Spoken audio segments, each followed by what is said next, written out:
जय हिंद, वंदे मातरम। बहुत सारे युवा बोल रहे थे गुरुजी आपकी क्लास नहीं आ रही है, बहुत समय से हमें तैयारी करनी है।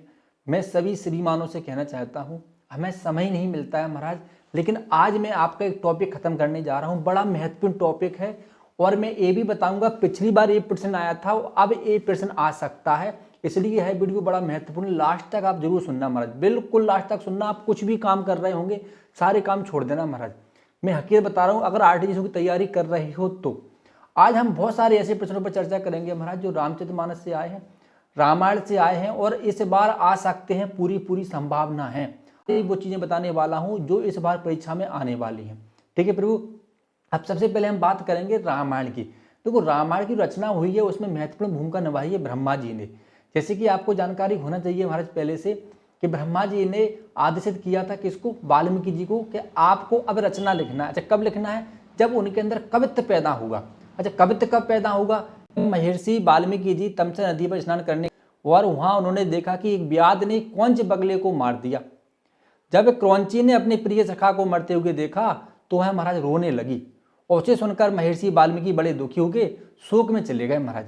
उनके मुख से अचानक छंदोमय बाड़ी निकली महाराज। अच्छा वो बाड़ी क्या थी महाराज, तो वो बाड़ी यह थी, मां निषाद प्रतिष्ठाम त्वम गम शाश्वती समः यत क्रौंच मिथुनादि दे कमधि काम मोहितम। कहने का तात्पर्य है वाल्मीकि रामायण में जब बालकांड पढ़ोगे तो आपको महाराज ये श्लोक मिलेगा वाल्मीकि रामायण में। तो महाराज कहने का मतलब है कि हे निषाद, तुम्हें अनंत वर्षों तक कोई प्रतिष्ठा नहीं मिलेगी, क्योंकि तुमने कीड़ा में रत लगे होगे क्रौंच पक्षी जोड़े में से एक को मार दिया। कुछ थोड़ा सा अभिभूत हो गए कुछ समय के लिए, वो आश्चर्यचकित हो गए। अचानक ही उनके मुख से जो वेद से भिन्न एक नए छंद का जो निर्माण हुआ था, उसी समय ब्रह्मा जी ने उनको दर्शन दिए और वो वहां पर आए और बोले सुनो, जो आपके अंदर से जो अभी छंद रस से संबंधित यानी कि जो बाणी निकली है वो बाणी मेरे द्वारा ही निकली है, यानी कि मेरी ही कृपा है। अच्छा तो ब्रह्मा जी क्या बोले महाराज, श्लोक एव त्वाह बददो नात्र कार्या विचारणा मछंद धा देव ते ब्रह्म प्रवृत्तिम सरस्वती। कहने का मतलब ये है कि हे ब्राह्मण, तुमने श्लोक छंद को ही जन्म दिया है, इस संबंध में विचार विमर्श छोड़ दो, मेरी इच्छा से ही यह बाणी तुमसे निकली है। ब्रह्मा ने उन्हें रामायण की रचना करने का आदेश भी दिया और महाराज एक वरदान दिया कि अब तुम त्रिकालदर्शी हो। और त्रिकालदर्शी का मतलब होता है श्रीमान जी तीनों कालों को देखने वाला। देखो एक बात मैं बताऊं आप लोगों को, आपको लगता है कि रामचरितमानस या फिर वाल्मीकि रामायण जितने भी बड़े महाग्रंथ लिखे गए, भले सूरदास जी हो, तुलसीदास जी हो, कबीरदास जी हो, आपको क्या लगता है उन्होंने वैसे ही लिख दिए? भैया उन पर कृपा थी, उन पर महाराज देवताओं की कृपा थी, ध्यान रखना, यानी कि सीधा सीधा भगवान की कृपा थी। अच्छा कृपा क्या थी, कृपा ये थी कि उनको दृष्टि प्राप्त थी, वो देखते थे और लिखते थे, तो उनको जो दृष्टि प्राप्त थी वो किसी को नहीं हुई। रामचरितमानस की अगर हम चर्चा करेंगे महाराज तो पूरी वेदमयी है। एक श्लोक आप एक चौपाई आप गलत नहीं बता सकते, रामायण में एक श्लोक गलत नहीं है महाराज। कहाँ पर अनुष्ठित छंद का प्रयोग होना है, कहाँ नहीं होना है, कौन सा रस लगेगा, कौन सी मात्रा लगेगी, एक हलंत भी ऊपर नीचे नहीं है महाराज। इसलिए इन विषयों को महापुरुष से कहते हैं जिसमें कोई कमी नहीं है, कोई गलती नहीं है, जो सीधे सीधे देवताओं के द्वारा लिखी गई। तो सूरदास जी भले ही आज आधुनिक युग में आए हैं, आधुनिक युग में महाराज, लेकिन उनको वो दृष्टि प्राप्त थी कि वो देख रहे थे और फिर लिख रहे थे। हमको लगता है कि वो एक बहुत इंटेलिजेंट थे, बहुत होशियार थे, अनंत भक्त थे भगवान के, इसलिए उन्होंने लिख दिया। नहीं, उनको दृष्टि प्राप्त थी महाराज, ये वरदान था उनको, इसलिए वो लिख पाए। आज कोई भी लिख के बता दे महाराज नहीं लिख पाएगा। अच्छा आगे महाराज हम चर्चा करते हैं, फिर क्या हुआ देखो। तो ये महाराज इस प्रकार के कई प्रकार के प्रश्न हैं आपके। तो कहने का तात्पर्य ये है महाराज, अब प्रश्न कैसे आते हैं उस पर चर्चा कर लेते हैं। देखो प्रश्न आते हैं कि रामायण में कितने कांड हैं, बहुत नॉर्मल प्रश्न आते हैं। रामायण में कितने कांड हैं, रामायण में कितने श्लोक हैं, कि 24,000 श्लोक हैं, कि 23,000 है, 20,000 है। रामायण में कौन सा रस है, करुण रस है, सिंगार रस है, वीर रस है, शांत रस है, कौन सा रस है महाराज। ऐसे ही प्रश्न आपके महाभारत से आता है कि महाभारत में कौन सा रस है, कौन सा छंद है। तो महाराज महाभारत में शांत रस है, अनुष्टुप छंद है। अच्छा अनुष्टुप के साथ साथ में अगर रामायण में हम देखेंगे तो 2 छंद और आए हैं महाराज। अच्छा 2 छंद कौन कौन से हैं, देखो किसी किसी कांड में हमको उपजाति इंद्रवज्रा, इंद्रवज्रा छंद आदि भी मिलते हैं। हमको लगता है कि अनुष्टुप छंद ही है, तो अनुष्टुप छंद नहीं है महाराज। इनके साथ में 2 छंद और हैं, उपजाति इंद्रवज्रा, ये छंदों का भी हमें वर्णन मिलता है। तो कहने का तात्पर्य हमारा ये है कि महाराज आपको चाहे रामचरितमानस हो, रामायण हो, महाभारत हो, कोई भी महाराज वेद शास्त्र हो या कोई भी शास्त्र हो, आपको उसकी थोड़ी सी संक्षिप्त जानकारी ये होना आवश्यक है कि उसमें कौन सा रस है, कौन सा छंद है, और वो महाकाव्य है कि खंड काव्य है। जैसे रामायण महाकाव्य है महाराज, और महाकाव्य किस में है? संस्कृत में है। तो ऐसे भी प्रश्न पूछते हैं कि रामायण महाकाव्य है तो यह किस में है? कहने का तात्पर्य ये है, देखो तो यह संस्कृत में है। ऐसे बहुत सारे प्रश्न आते हैं जो हमको आते हैं लेकिन हम लोग तब भी गलती कर देते हैं बताने में। देखो प्रभु, अगर हम आप बात करें कि रामायण में कितनी चौपाई है, तो आपको पता होना चाहिए कि रामायण में चौपाई नहीं होती है, रामायण में श्लोक होते हैं। ये अंतर है दोनों में, ठीक है। तो इसमें श्लोक है, उसमें चौपाई है। अच्छा देखो, अब मैं बोलूँ कि रामायण में कितने श्लोक है, तो 24,000 श्लोक हैं। इसके बाद महाराज मेरा कहने का तात्पर्य ये है कि हमेशा जब भी जो प्रश्न आता है तो वो प्रश्न एक तो राइटर से संबंधित, जिसने लिखा है उससे संबंधित प्रश्न पूछे जाते हैं, और क्या लिखा है, विषय क्या है, पात्र क्या है, चरित्र क्या है, किसकी कथा है, उसके बारे में जानकारी प्राप्त होती है। अब देखो, अगली बार प्रश्न आए थे आपके, ऐसे मैं बात कर लेता हूँ नवदा भक्ति की। तो पिछली बार नवदा भक्ति से संबंधित महाराज प्रश्न आए थे। अच्छा, नवदा भक्ति से क्या पूछ लिया था? तो नवदा भक्ति से पूछा कि तीसरी भक्ति क्या है, या फिर तीसरी सीढ़ी क्या है। इस प्रकार के प्रश्न पूछे गए थे। अगर महाराज हम रामचरितमानस पढ़ते हैं तो रामचरितमानस में आपको पता होगा कि तुलसीदास जी ने 9 भक्ति के बारे में लिखा है। अच्छा, 9 भक्ति का वर्णन कौन से कांड में मिलता है? देखो, 9 भक्ति का जो वर्णन मिलता है आपको पता होना चाहिए कि एक प्रसंग है।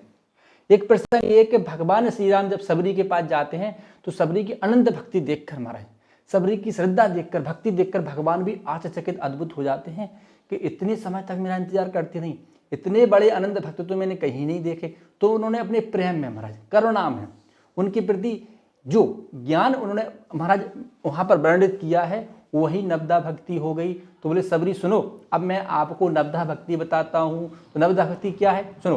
तो बोले सुनो, पहली भक्ति संतों का सत्संग।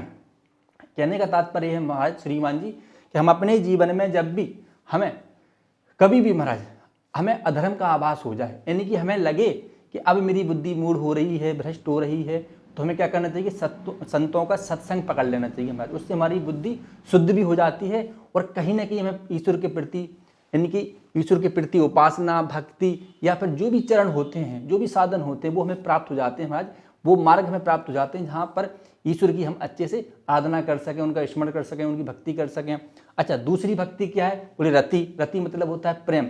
तो अगर ईश्वर से प्रेम करना है तो भैया आपको ईश्वर से इसने करना ही पड़ेगा। देखो, भक्ति और प्रेम में अंतर होता है महाराज, ध्यान रखना। अच्छा, आप बोलोगे क्या? तो कोई प्रेम वो होता है महाराज जो निष्कामी होता है, जिसमें किसी प्रकार का सकाम भाव नहीं होता। और एक प्रेम आजकल के जो युवा कर रहे हैं महाराज वो होती है आसक्ति। तो आसक्ति का मतलब होता है शुद्ध शुद्ध स्वार्थ। अगर किसी प्रेमी को प्रेम का नहीं मिली तो वो या तो आत्महत्या कर लेगा फिर या कर देगा महाराज। ये क्या है? आसक्ति है, अधर्म है महाराज, ध्यान रखना। तो ये प्रेम नहीं है महाराज। कहने का मतलब मैं उस पर नहीं जाना चाहता हूँ, लंबा विषय हो जाएगा। तो लेकिन ईश्वर के प्रति जो आपकी भक्ति होती है वो वास्तव में निष्कामी प्रेम ही होता है महाराज। आज की तरह युवाओं, नव युगल के प्रति एक दूसरे के प्रति जो आकर्षण होता है वो महाराज क्या होता है? वो आसक्ति होती है और वही पाप का कारण भी है। अच्छा, तीसरी भक्ति क्या है? गुरु सेवा। तो कहने का तात्पर्य है महाराज कि गुरु सेवा। अच्छा, गुरु सेवा क्यों?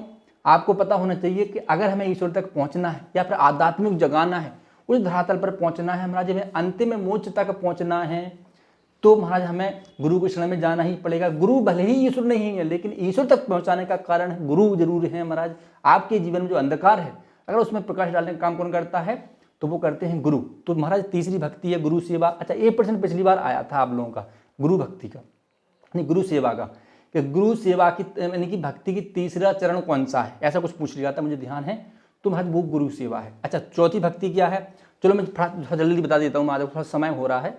तो भगवत संकीर्तन करना, भगवान का मंत्र जाप करना, इंद्रिय निग्रह। अच्छा, इंद्रिय निग्रह क्या है? इंद्रिय निग्रह का मतलब होता है कि हमारी जो विराट इंद्रियां हैं, जो विराट विषयों के प्रति आसक्त हैं, उन इंद्रियों को वापस आत्मा की तरफ, अंदर की तरफ, यानी कि ऐसी इंद्रियों का निर्माण करना जो किसी विषय भोग के प्रति जल्दी आकर्षित ना हो, कैसी भी स्थिति हो महाराज।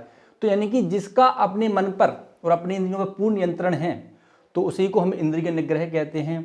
इसके बाद प्रत्येक जीव को परमात्मा के भाव से देखना, यानी कि अगली भक्ति है कि जब आप किसी भी जीव में ईश्वर को देख लेते हो, यानी परमात्मा को देख लेते हो, हम कह सकते हैं अहम ब्रह्मास्मि, यानी कि सभी ब्रह्मा के ही अंश हैं, हम ऐसे कह सकते हैं महाराज। अगली भक्ति क्या है? तो अगली भक्ति है महाराज यथा लाभ संतोषा, यानी कि यथा लाभ संतोष, यानी कि संतोष। तो ब्राह्मण का जो एक मुख्य गुण भी होता है, ब्राह्मण के 9 गुण बताए हैं, अब मैं उस पर बाद में चर्चा करूंगा। तो संतोष का मतलब होता है कि जितना हमें धन संग्रह हो गया, जितनी हमें जरूरत थी महाराज, उतने में हम संतोष हो गए, हमें अब जाना की आवश्यकता नहीं है। ये ब्राह्मणों का मुख्य गुण है, ठीक है। तो परशुराम जी के जो 9 गुण भगवान श्री राम ने गिनाए थे महाराज रामचरितमानस में, तो उसमें एक संतोष भी गुण था महाराज। भगवान क्या कहते हैं? देव एक गुण धनुष हमारे, परम पुनीत तुम्हारे। यानी कहने का तात्पर्य है कि आपके पास तो बहुत सारे गुण हैं, आपके पास तो 9 गुण हैं, हमारे पास तो एक ही गुण है। तो एक गुण जिसमें संतोष भी आता है, तो ब्राह्मण नहीं सभी के पास, अगर जिसके पास संतोष है तो वो भगवान की ही भक्ति है, वो भगवान की भक्ति का एक चरण है, एक अंग है, एक माध्यम है ईश्वर तक पहुंचने का। अच्छा, अगला क्या है? अगला है हमारा सरलता। तो 9वीं जो भक्ति है वो सरलता है, यानी कि आपकी सरलता ही आपकी सफलता है, हम ऐसे भी कह सकते हैं। तो ठीक है, तो 9 गुण हो गए महाराज नवदा भक्ति के। तो पिछली बार ये प्रश्न पूछ लिया था, इस बार भी आपसे पूछ सकते हैं। अच्छा, अगर हम अन्य शास्त्रों की बात करें कि कई शास्त्रों में नवदा भक्ति का भी वर्णन है, तो अन्य शास्त्रों में आपने पढ़ा होगा कई बार कि श्रवणम कीर्तनम विष्णु स्मरणम पाद सेवनम अर्चनम वंदनम दासम संख्य मात आत्मनिवेदनम। कहने का मतलब ये है कि ये 9 प्रकार की भक्ति इस प्रकार भी बताई गई है। अगर आप श्रवण करते हो, इनकी भगवान का कथा श्रवण करते हो, श्रवण का मतलब होता है कि परिचित, जिन जैसे सुखदेव जी से जो कथा सुनी थी उसी प्रकार अगर आप भी सुनते हो उसी कागर मन से महाराज, तो आपकी श्रवण भक्ति हो गई। दूसरी भक्ति होती है कीर्तन।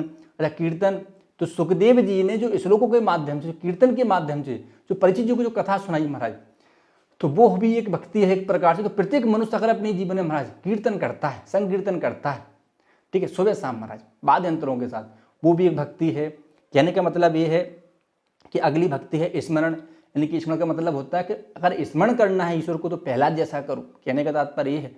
इसके बाद पाद सेवनम, पाद सेवने का मतलब होगा कि जैसे लक्ष्मी जी भगवान विष्णु की क्षीर सागर में महाराज पाद सेवा करती हैं, चरणों की सेवा करती हैं, तो ऐसे ही अगर आप करते हो तो वो भी आपकी भक्ति है। इसके बाद अर्चनम, अगर अर्चनम करना है, अगर अर्चना करना है तो राजा पृथ्वी की तरह करो महाराज, भगवान से पूरे एकाग्र मन से, निष्काम भाव से महाराज, श्रद्धा भाव से अगर आप भगवान की अर्चना करते हो, यानी कि उनसे प्रार्थना करते हो, प्रेयर करते हो, तो वो भी एक आपकी भक्ति है। इसके बाद महाराज वंदनम, तो वंदना अगर आपको करना तो अक्रूर जैसी करो। दासस, यानी कि दास, अगर आपको किसी का बनना है तो हनुमान जी जैसा बनो। जैसे भगवान श्री राम के सारे कार्य हनुमान जी महाराज ने किए प्रभु, वो भी निष्काम भाव से प्रभु।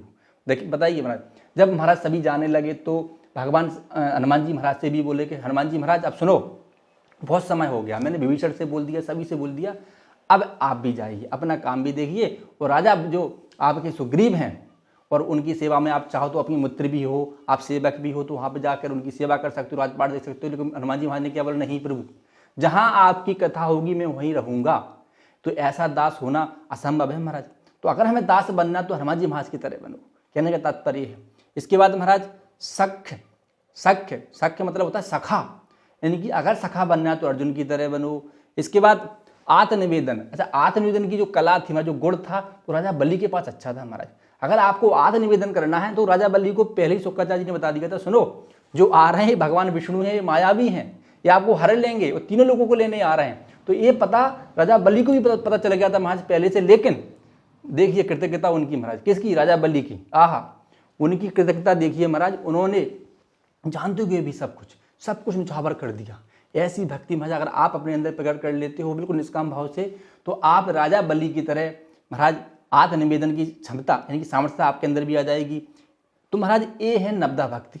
अन्य शास्त्रों के अनुसार अगर हम देखें तो ये नवदा भक्ति है। ऐसे ही महाराज कई प्रकार की भगवान की लीला हैं। अब देखो कई प्रकार के प्रश्न ऐसे भी पूछे जाते हैं कि रामायण में ये पात्र कौन था। ऐसे पिछली बार एक प्रश्न आया था कि तारा कौन थी, तो आपको पता होना चाहिए कि तारा कौन थी। इंपोर्टेंट विषय पे जा रहा हूँ। देखो पिछली बार बहुत सारी तिथियां पूछी गई थी, इस बार भी तिथि पूछ सकते हैं आपसे। वो पूछ सकते हैं कि ये बताओ भगवान श्री राम का जन्म कब होगा। अब देखो इस पर थोड़ा अच्छे से चर्चा करेंगे हम लोग।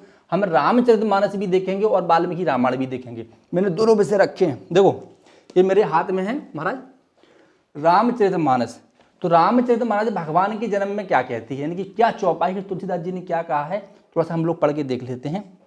देखो तुलसीदास जी कहते हैं, जोग लगन ग्रह बार तिथि सकल भय अनुकूल, चर अरु अचर हर्षजुत राम जन्म सुख मूल। कहने का तात्पर्य है योग लगन ग्रह बार और तिथि सभी अनुकूल हो गए महाराज, जड़ और चेतन सब हर्ष से भर गए, क्योंकि श्री राम का जन्म सुख का मूल है। आहा, समझ रहे हो महाराज। तो एक कौन कह रहे हैं, तुलसीदास जी कह रहे हैं। अच्छा आगे क्या कह रहे हैं, उनका जन्म कब होगा, किस नक्षत्र में होगा। तो तुलसीदास जी कहते हैं नवमी तिथि यानी कि नौमी तिथि मधु मास पुनीता शुक्ल यानी कि शुक्ल पक्ष अभिजीत हरिप्रीता, मध्य दिवस अति शीत न घामा, पावन काल लोक विश्रामा। तुलसीदास जी कहते हैं पवित्र चैत्र का महीना था, नवमी तिथि थी, शुक्ल पक्ष और भगवान का प्रिय अभिजीत मुहूर्त था, दोपहर का समय था, ना बहुत सर्दी थी ना बहुत गर्मी थी, वह पवित्र समय सब लोगों को शांति देने वाला था। आहा, कौन बोल रहे हैं महाराज, ये बोल रहे हैं तुलसीदास जी। देखो कई प्रकार के प्रश्न पूछ लेते हैं, ये पूछ लेते हैं कि भगवान श्री राम का जन्म किस नक्षत्र में होगा, भरत जी का जन्म किस नक्षत्र में होगा। देखो भरत जी का जन्म होगा महाराज पुष्य नक्षत्र में और इनका अभिजीत नक्षत्र में हुआ था। अच्छा लक्ष्मण जी का कब हुआ था, तो लक्ष्मण जी का हुआ था महाराज श्लेषा नक्षत्र में। तो लक्ष्मण जी और शत्रुघ्न का एक ही नक्षत्र में जन्म हुआ था महाराज। अब इस पर हम चर्चा नहीं करना चाहते हैं, ठीक है। अच्छा वाल्मीकि जी क्या कहते हैं, देखो मेरे हाथ में रामायण भी है महाराज, देखो ये रामायण है मेरे हाथ में। तो वाल्मीकि जी महाराज कहते हैं, अच्छा उन्होंने श्लोक में कहा है कि भगवान का जन्म कब होगा। तो भगवान का जन्म वाल्मीकि जी कहते हैं महाराज कि ततो यज्ञ समाप्ते तु ऋतुनाम षट समुत्तः, यानी कि यज्ञ समाप्ति के पश्चात जब 6 ऋतु बीत गई तब 12वें मास में चैत्र के शुक्ल पक्ष की नवमी तिथि को पुनर्वसु नक्षत्र एवं कर्क लगन में कौशल्या देवी ने दिव्य लक्षणों से युक्त सर्वलोक बंदे जगदीश्वर श्री राम को जन्म दिया। उस समय सूर्य मंगल शनि गुरु और शुक्र ये 5 ग्रह अपने अपने उच्च स्थान में विद्यमान थे तथा लग्न में चंद्रमा के साथ बृहस्पति विराजमान था। तो महाराज ये वाल्मीकि रामायण हमसे कहती है कि भगवान श्री राम का जन्म इस समय हुआ था। तो दोनों हमारे पास प्रमाण हैं, वैसे नहीं बोल रहे हैं महाराज, आपको हम प्रमाण सहित बोल रहे हैं। शास्त्र सब है मेरे पास, हर पुराण है मेरे पास, इसके बाद उपनिषद है मेरे पास, रामायण रामचरितमानस, और ऐसे नहीं महाराज पढ़े हैं, ठीक है महाराज। अपने मुख से सारे रहस्य नहीं बताना चाहिए, लेकिन कहना पड़ता है क्योंकि अगर जब तक आप प्रमाणित नहीं होंगे, जब तक ऑथोराइज नहीं होंगे, तो महाराज फिर मजा नहीं आता, रस नहीं आता आपकी बाड़ी में महाराज, वो जादू नहीं होता कि लोग आपकी तरफ आकर्षित हों, ठीक है। तो प्रश्न ऐसे भी आते हैं और प्रश्न ये भी पूछ लेते हैं कि ये बताइए भगवान श्री राम का विवाह कब होगा। भगवान श्री राम ने युद्ध घोष किस तिथि को किया, तो सुनो देखो भगवान श्री राम का सीता माता के साथ जो विवाह हुआ था वो हुआ था मार्गशीर्ष शुक्ल पश्चिमी को। ये प्रश्न पिछली बार आया था, ध्यान रखना।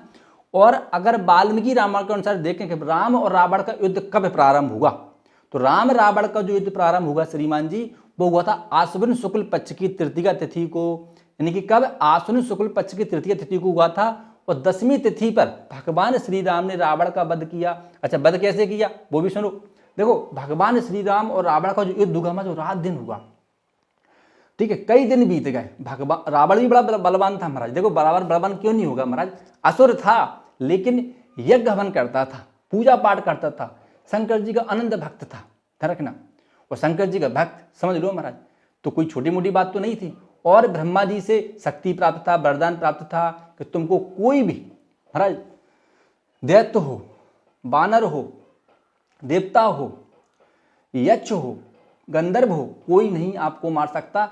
लेकिन महाराज उसने अपने मद में अहंकार में ये भूल गया कि मैं मनुष्य का, अच्छा मनुष्य मेरा क्या बिगाड़ेंगे, उसके अंदर एक अहंकार था, मनुष्य मेरा कुछ बिगाड़ ही सकते, जब ये देवता मेरा कुछ नहीं कर सकते मनुष्य क्या बिगाड़ सकते। इसलिए भगवान श्री राम ने नर के रूप में, यानी कि भगवान विष्णु ने नर के रूप में, नारायण ने नर के रूप में जन्म लिया, यानी कि श्री राम के रूप में जन्म लिया। भगवान इसकी जो ब्रह्मा जी की जो बात थी वो भी झूठी ना हो जाए महाराज, वो वरदान भी उनका झूठा ना हो जाए, उसकी भी मर्यादा बनी रहे और हमारी भी मर्यादा बनी रहे, ठीक है महाराज। तो कहने का तात्पर्य कि जीवन में व्यक्ति को किसी को छोटा नहीं समझना चाहिए हमेशा। अच्छा तो युद्ध कब होगा, आश्विन शुक्ल पक्ष की तृतीया तिथि को। और भगवान श्री राम ने इसका वध कब किया, रावण का 10वीं तिथि को। अच्छा वध कैसे हुआ, किस शास्त्र से हुआ, देखो ब्रह्मास्त्र से होगा कि पशुपात्र से होगा, ये प्रश्न आपके लिए। आप लोग कमेंट जरूर करना कि ब्रह्मास्त्र से रावण का वध हुआ था कि पशुपात्र हुआ। वाल्मीकि रामायण के अनुसार किससे इसका वध हुआ था।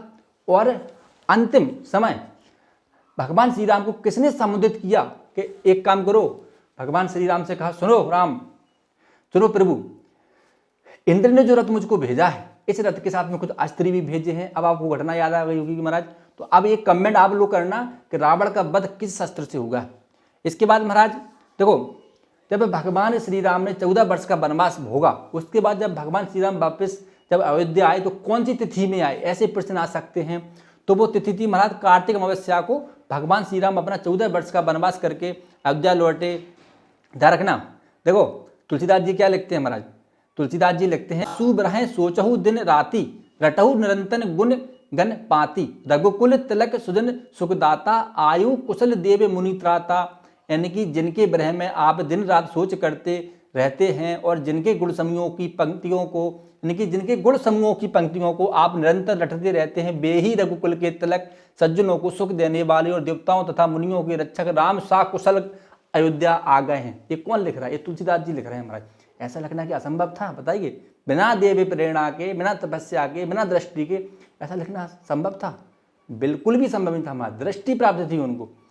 देखो महाराज, ये बहुत सारे ऐसे प्रश्न हैं जो आ सकते हैं। अच्छा, अब जो मैं जो बात करने जा रहा हूँ बड़ी इंपॉर्टेंट है आप लोगों के लिए। देखो, पिछली बार जो प्रश्न पूछे गए थे, जो प्रश्न पूछा गया था कि बताओ भगवान श्री राम ने परशुराम जी कितने गुणों का वर्णन किया, तो इस बार पूछ सकते हैं कि भगवान श्री राम के कितने गुण थे। ध्यान रखना, तो भगवान श्री राम के कितने गुण थे? 16 गुण थे। अच्छा, 16 गुण कौन कौन से, थोड़ा उन पर नजर डाल लेते हैं हम लोग। तो थोड़ा शॉर्ट में बता देता हूँ आपको। कौन अस्मिन साप्रतम लोके गुणवान कस्य वीरवान। अब मैं थोड़ा सा हिंदी में बता देता हूँ आपको महाराज। भगवान के बाद जो 16 गुण थे, अच्छा 16 गुणों का वर्णन किसने किया? तो 16 गुणों का वर्णन किया नारद जी ने। तो नारद जी कहते हैं कि इक्ष्वाकु वंश में उत्पन्न श्री राम ने में ये सभी गुण विराजमान थे। अच्छा, कौन कौन से गुण थे महाराज? तो श्री राम के पास 16 गुण थे जो आदर्श पुरुष के अंदर होना चाहिए। अच्छा, कौन कौन से गुण थे? तो भगवान श्री राम सबसे पहले तो गुणवान थे, वीरवान थे, धर्मज्ञ थे, यानी कि धर्म को जानने वाले थे। इसके बाद कृतज्ञ थे, सत्य वाक्य यानी कि सत्य वाक्य बोलने वाले थे, दृढ़व्रती थे, चरित्रवान थे, सर्वभूत हिता यानी कि सभी प्राणियों का हित करने वाले थे, विद्वान थे, समर्थ थे, सदा प्रियदर्शी रहने वाले थे, आत्मान थे, जिसने क्रोध को जीत लिया हो। क्या कहते हो आप लोग? जिसे बोलते जितेंद्रिय, तो भगवान जितेंद्रिय भी थे, जित क्रोधीय। इसके बाद भगवान कांति युक्त भी थे। इसके बाद ईर्ष्या को दूर करने वाले थे, अनसूयक, ठीक है प्रभु। और विभक्ति देवास जातरोस्त संग के, इनके जिसके रुष्ट होने पर युद्ध में देवता भी भयभीत हो जाते हैं। तो भगवान श्री राम ऐसे थे महाराज, ठीक है। अब देखो, ऐसे ही भगवान श्री राम जब परशुराम जी के बारे में बताते हैं महाराज, ये कथा है आपकी बालकांड की। और जब उस समय उनका सामना होता है परशुराम जी से, तो परशुराम जी को बड़ा क्रोध आता है। अच्छा, ये धनुष आपने तोड़ा तो आप तो बड़े बेकार हो। कहने का मतलब ये है कि भगवान पे महाराज वो क्रोध करने लगते हैं। और लक्ष्मण को इधर क्रोध है तो लक्ष्मण भी उनका हाथ उड़ाते हैं, मजाक उड़ाते हैं, व्यंग करते हैं कि ऐसे भी बाबा होते हैं जो हाथ, जिसके हाथ में तलवार हो, फरसा हो। बाबा तो शांति प्रिय होते हैं, क्रोध को हरने वाले होते हैं, क्रोध शून्य होते हैं, अहंकार शून्य होते हैं। ऐसा कोई बाबा होता है, ऐसा कोई संत होता है? तो उनको महाराज वो ऐसी खिल्लियाँ उड़ा रहे थे और परशुराम भगवान को बड़ा बुरा लग रहा था। तो वो कहते हैं, अच्छा भगवान पर जब वो उनको गुस्सा आता है तब वो कहते हैं, राम अपने छोटे भाई को संभालो, ये मेरे हाथ से मारा जाएगा। ध्यान रखना, अब मेरा क्रोध बढ़ रहा है। तो भगवान क्या कहते हैं? अच्छा, भगवान के अंदर सम्मोहक शक्ति थी महाराज। भगवान जब बोलते थे तो अच्छे अच्छों को हर लेते थे, यानी कि अच्छे अच्छों का क्रोध शांत होता था। कहने का मतलब ये है, भगवान क्या बोले? भगवान बोले, देव एक गुण धनुष हमारे, नव गुण परम पुनीत तुम्हारे, सब प्रकार का हम तुम सन हारे, क्षमऊ विप्र अपराध हमारे। यानी कि सब प्रकार से हम महाराज आपके सामने हारते हैं। आपके पास तो ये 9 गुण हैं महाराज। अच्छा, 9 गुण ये हो गए। अन्य शास्त्र क्या कहते हैं? अन्य शास्त्र कहते हैं कि ब्राह्मण के 9 गुण हैं। अच्छा, 9 गुण कौन कौन से? तो वे 9 गुण ये है महाराज, ऋजु तपस्वी संतोषी, क्षमा शीरो जितेंद्रिय, दाता सूर दयालुष, ब्राह्मणो नव भृगुण। कहने का मतलब ये है कि ऋजु मतलब सरलता, तप करने वाला हो, मेहनत की कमाई करने वाला हो, क्षमा करने वाला हो, इंद्रियों को बस में रखने वाला हो, दान करने वाला हो, बहादुर हो, दया करने वाला हो, ब्रह्म ज्ञानी हो, सरल हो। कहने का मतलब ये है महाराज, ये 9 गुणों से संपन्न व्यक्ति ही ब्राह्मण कहलाता है, ठीक है प्रभु। तो इन 9 गुणों में से अगर हमारे अंदर एक गुण भी है महाराज, तब भी हम धन्य हो जाएंगे। और एक गुण से हमारा जीवन आराम से सम्मान पूर्वक प्रतिष्ठावान होकर निकल सकता है, ठीक है प्रभु।